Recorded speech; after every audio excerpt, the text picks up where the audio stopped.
Sepasang pengantin di Kabupaten Sintang, Kalimantan Barat harus terpaksa menggelar resepsi pernikahan di tengah kepungan banjir. Resepsi berjalan lancar meski panggung resepsi terendam air luapan Sungai Kayan dan Tebidah. Resepsi pernikahan di tengah kepungan banjir tersebut terjadi di Kecamatan Kayan Hulu Sintang. Informasi lebih lengkapnya akan disampaikan oleh rekan jurnalis kami dari Tribun Pontianak, ada Agus Pujianto yang akan melaporkannya. Silakan rekan Agus. Baik, rekan Firda dan juga Tribun, dimanapun Anda berada, benar sekali pada beberapa waktu lalu, sepasang pengantin di Kecamatan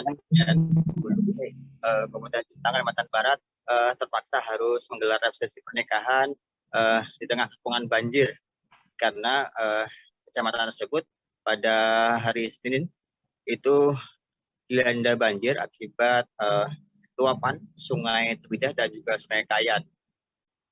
Resepsi panggungnya itu lebih dari mata kaki orang dewasa terendam banjir dan sebagian tamu undangan juga terpaksa harus menggunakan resapan. Banjir saat ini sudah surut dan ada beberapa dampak juga yang saat ini masih dirasakan, yaitu dampak jembatan yang rusak. Demikian, Firda.